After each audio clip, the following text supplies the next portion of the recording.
In my travels through the Stormblood expansion in Final Fantasy XIV, I have now arrived at the Confederate settlement to ascertain their help. But when they completely block us out, we have to do everything in our power to convince them to grow a pair of, well, stones. What? Then later we check out the seasonal event, The Rising, for the very first time, and let me just say, it was absolutely incredible. Here is what happened. We pick up this journey right where we left off, right where Goatsetsu walked off to challenge the evil Viceroy Yahtzee. And after talking about our turtle buddy wearing armor last stream, Sarnai Gokul is wearing the samurai armor that looks exactly like the Kojin's, which is honestly a really cool set. The Scion Squad and I need to make a plan. We follow up on what Goatsetsu said, and he told us to go and find some respite at this giant tower called Heaven on High, which is just like apparently a really deep dungeon, like Palace of the Dead, but this is just huge. On the other side of the beach, we confirm that we are on Onokoro, and in the distance, we see a dead mutant beach walrus thing that has like 70 arrows sticking out of it. And Alice says, huh, what's that grunting sound that we hear that sounds like an aggressive gorilla? Was that any of you guys? And then out of the water pops this giant army of angry walruses to just straight up nom our faces. But like, these things are just massive and ugly.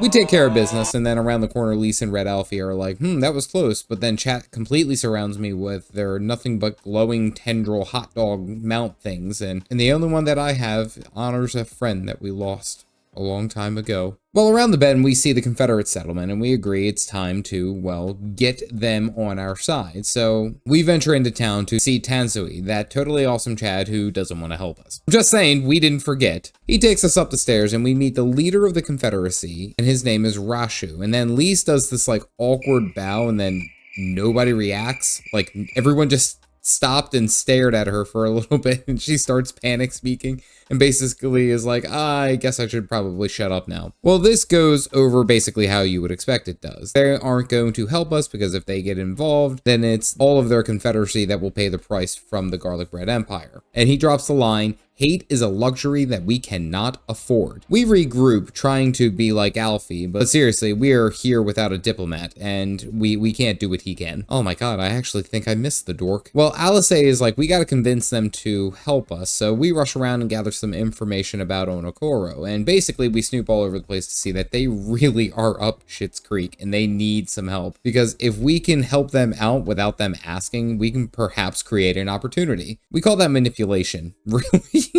Also, I find this tank of a Rodigan standing over two fully naked, hairless men. Basically, if you don't pay the toll with your cash, you're gonna have to pay with your... I'm gonna keep that PG. Daddy, chill. All the information we have gathered has yielded something more than just funny scenes. Apparently, these guys really are struggling hard because the Garlic Bread Empire really has them by the jimmies. So we come up with a plan to go ahead and help the village just by assisting them with their various shenanigans.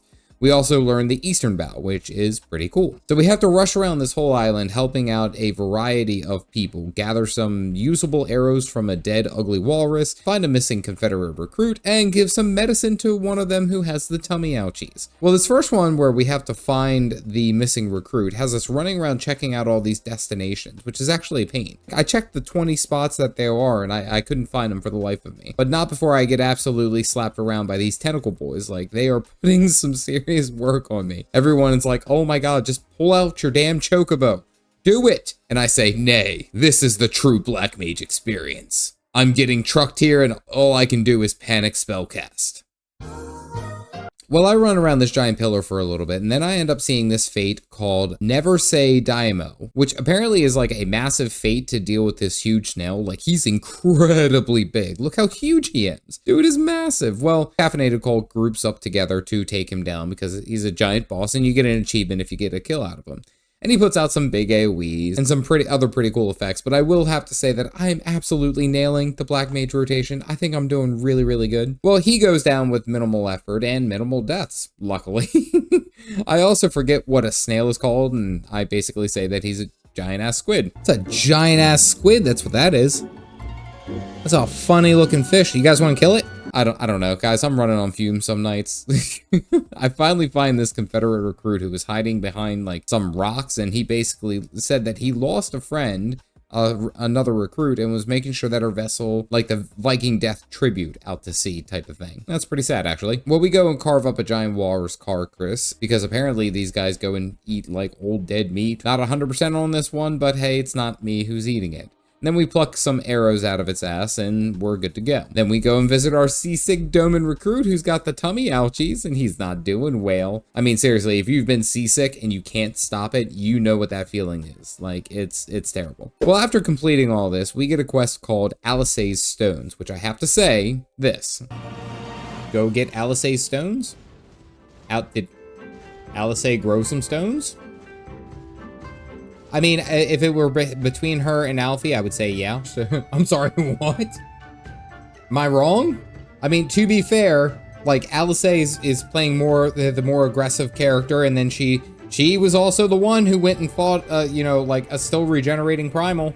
Just saying. What did Alfie go and do? Oh, he just went and mucked up being a braid captain. So we go and kill some flying sharks, which kind of makes me question, like, why the hell are they flying? I mean, that's probably the same kind of terrible, like a flying spider. I'm not going to ask questions, but we kill them off and rush off to help this industrial pirate who is cornered by a giant angry red shell from Mario Kart. And we murk the red shell to find out that they are basically like the de facto police for Yahtzee. Like, they go around and snatch up all these Doman people, and like the Confederacy can't really do anything. I mean, come on. That's literally Yahtzee catching Doman Confederates and torturing them. Come on, this is a problem now. Well, now it's time for us to get into the captain's face to convince him to join us, but of course Tansui isn't budging. Rasho is then like, well, they've been doing this for quite a while. It's easier for us to suffer and let them do what they're going to do by capturing and torturing the Doman refugees, versus us actually fight back and get absolutely obliterated. I mean, he's not wrong to be fair, but like, come on now. Alice then whispers to us and says, I have an idea, but you're not going to like it, and we very well may die.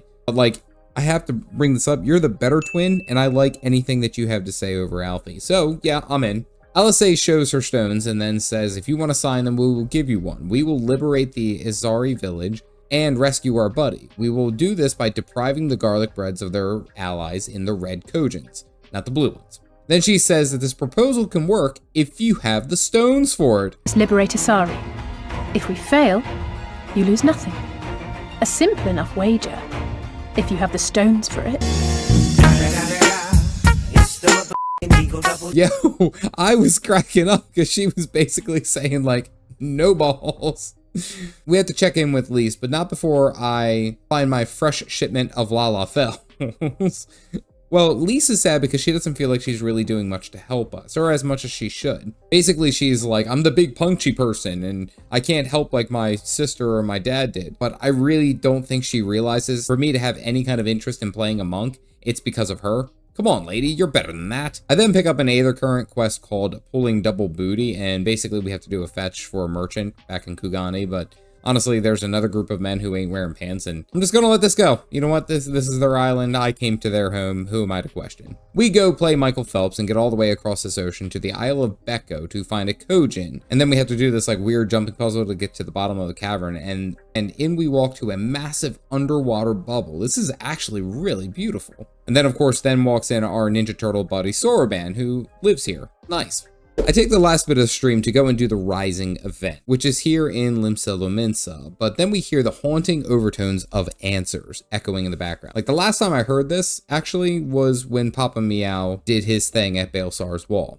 Well, we talked to not Yoshi P, and he really wants to make a big show for the Rising. Basically, the Rising is a remembrance service for all the Calamity sufferers and for all those who died. Woof. Well, then we rush to the Marauders Guild to talk to Yo-Yo, who wants to do a real big bang for the event. So the plan is to get a really good grasp of why people care about the Rising event here. What does the Calamity mean to you, basically? So we rush around to talk to all the people here in Lominsa who are attending this event to get a better idea of what fireworks would suit them. And we hear a mixed bag of, You know, I like big explosions, perhaps a bigger finale so we can see it from long distances, remembering those who we lost, you know, what you would expect. Well, we come up with a plan to use all the boats that are just floating around here to fire off the cannons in a big display. So we meet up with the minstrel and discuss our plan to convince the Commodore to allow us to use all the ships here to set off the fireworks. So we, of course, peer pressure the commander into saying yes. But then he's like, well, it's not just me that you have to convince. You have to convince the pirate captains here in Limsa Lominsa. Oh boy, I have to convince pirates to shoot their cannons. Like, why do we have to do all the damn work? Guys, it's really not that hard. You think that they would like explosions. Well, we talked to these guys, and the first one is Captain Carnival, who we just actually recently dealt with. And he's in an agreement. He doesn't really see any benefit for him or his crew to do this, but we are like, it'll make you look like a good businessman if you're out here doing good business, community service. Which is like true, you know, we're manipulating again.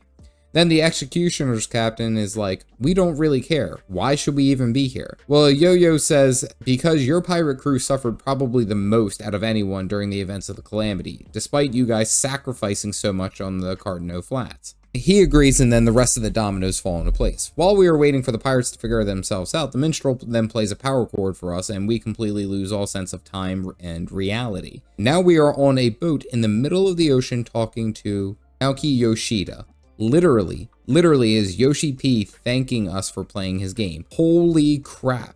This is absolutely incredible. He says that he is honored that we would play his game, and he appreciates all the efforts that we put into it. But then the biggest hitter is him saying that the gift is the gift of adventure. I mean, he's not wrong in any way, but this was just, I've never experienced this in a game. This was really, really cool. He then gives us a bow, and then we pop out to see a massive firework explosion going in the background and literally everyone cheering. Okay, so I firstly have to say that the Rising event was 110% worth it. I have seen some game devs thank players online or on X or other media platforms, but very rarely actually in game, like a direct thank you for playing the video game, which is, it's like a part of them interacting with your character. It's absolutely bonkers. Now, I will say that the event was interesting because, of course, it's centered around the calamity, and gosh, the haunting overtones of answers playing in the background will never not be terrifyingly beautiful.